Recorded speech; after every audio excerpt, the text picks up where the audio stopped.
everyone, in this video I will be reading the chapters The Wine and the Cigarette. After the border towns, Tehran became the bombers' main target. Together with the other people in our building, we turned the basement into a shelter. Every time the siren rang out, everyone would run downstairs.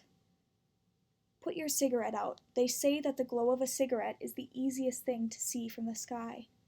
But we are in the basement here. So whenever there's a siren for a bomb, they run down to the basement.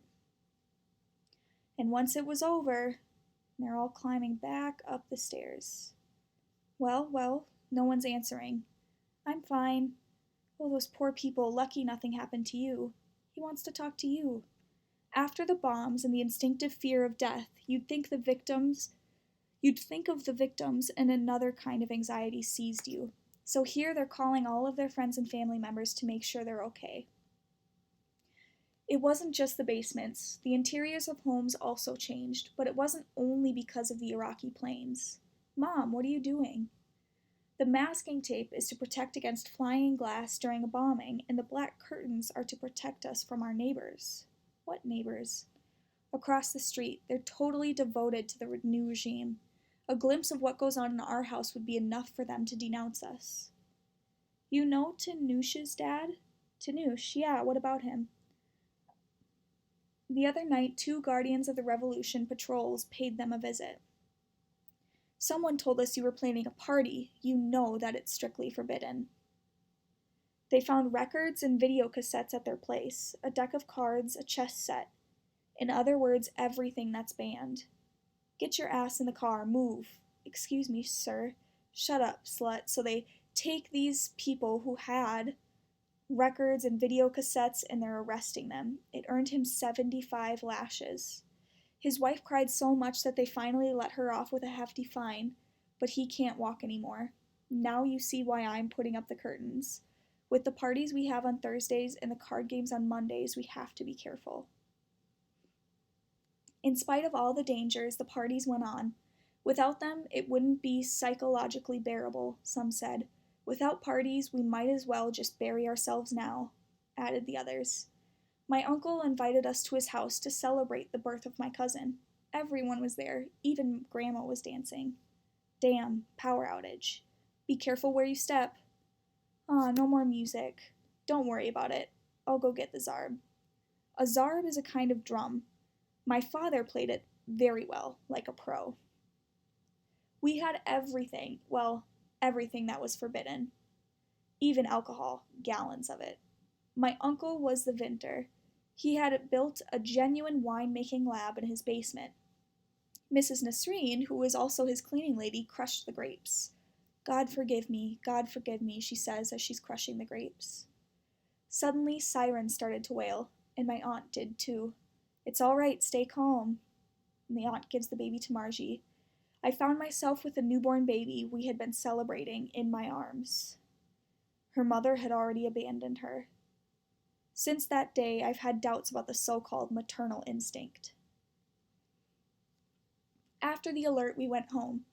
She's completely nuts. Did you see how she dropped the baby? That was pretty incredible. My poor brother isn't exactly spoiled. Halt, these 2 men are saying. Open the door and get out. ID, registration, and driver's license. Okay. Go, they're making him open his mouth. Been drinking, have we? No, absolutely not. You think I'm stupid? I can tell by your tie. Piece of westernized trash.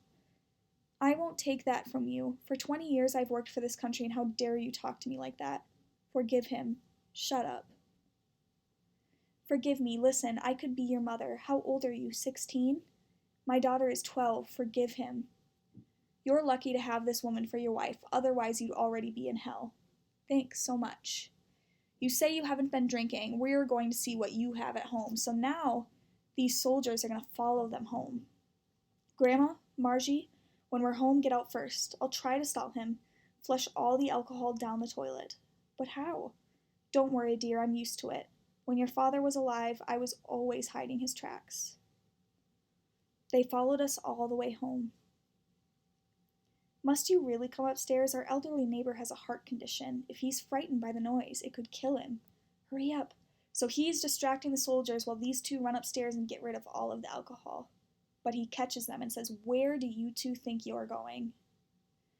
"I have diabetes, my boy. If I don't drink a little syrup, I'm going to faint."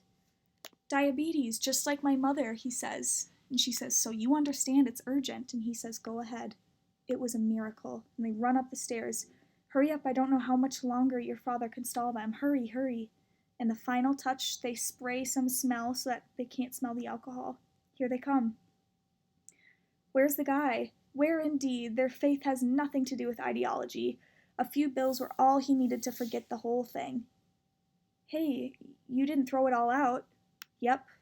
"No more?" "Nope." "My God, I need a pick-me-up." So he gave the soldier some money and he didn't come up to check out the house after all. Alright, this chapter is The Cigarette on page 115. The war had been going on for 2 years. We were used to it. I was growing up and I had friends older than me. Yesterday on the news, they said we destroyed 13 Iraqi planes. Right after on the BBC, I heard that in fact the Iraqis had shot down 2 of ours. It's perfectly clear. Every day they tell us that we've destroyed 10 planes and 5 tanks. If you start from the beginning of the war, that makes 6,000 planes and 3,000 tanks destroyed. Even the Americans don't have an army this big. I get it. I'm going to tell my dad that one. Hey, there's the bell. Don't you have class?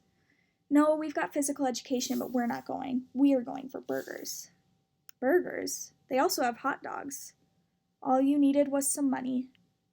Yeah, at Kansas on Jordan Avenue. Don't look at me like that. We'll climb the wall. The wall?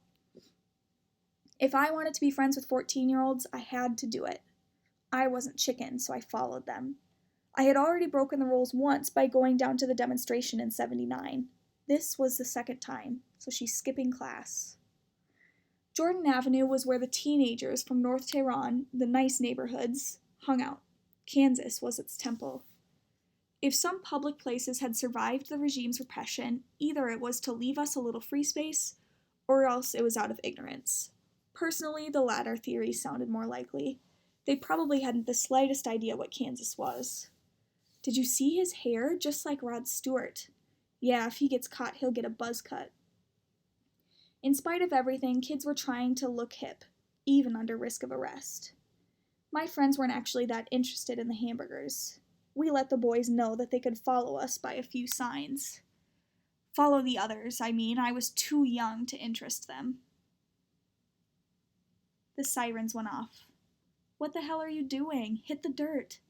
We had been told that if we were in a street during a bombing, we should lie down in the gutter for safety. Ha, you chicken, they laugh at him. The wonderful day was spoiled by my mom. So how was school? Okay, why? You dare to lie straight to my face? I'm not lying. So maybe it's me who cut class. What class? You tell me the truth right now or else you'll be punished twice. My mother used the same tactics as the torturers. But all I had was religion class. I don't give a damn, you don't cut class. So her mom found out she skipped class. And you just lied again. The school called and said you had grammar this afternoon. I had said religion to try and make my mother less angry, but it hadn't worked. This time I covered for you, but it's the last time. Now is the time for learning. You have your whole life to have fun. What are you going to be when you grow up? In this country, you have to know everything better than anyone else if you're going to survive. Didn't you meet Dad when you were 14? You're not 14. So, I'm 12. And then she says, Dictator, you are the guardian of the revolution of this house. Somewhat later, the Iranian army has retaken Khorramshahr for the 4th time this month. Even if it's true, what difference does it make to us? May I go to the basement, ma'am? Yes, Miss Satrapi. The basement was my hideaway. As it turns out, they did retake Khorramshahr. We all thought that the war would finally end. In fact, Iraq proposed a settlement, and Saudi Arabia was willing to pay for reconstruction to restore peace to the area. But our government was against it. They declared, "We refuse this imposed peace. We shall conquer Karbala, which is a Shiite holy city in Iraq. So we plunged deeper into war. The walls were suddenly covered with belligerent slogans. The one that struck me most by its gory imagery was, "To die a martyr is to inject blood into the veins of society." They eventually admitted that the survival of the regime depended on the war. When I think we could have avoided it all, it just makes me sick. 1 million people would still be alive. Naturally, the regime became more suppressive. In the name of that war, they exterminated the enemy within. Those who opposed the regime were systematically arrested and executed together. As for me, I sealed my act of rebellion against my mother's dictatorship by smoking the cigarette I'd stolen from my uncle 2 weeks earlier. It was awful, but this was not the moment to give in. With this first cigarette, I kissed childhood goodbye. Now I was a grown-up.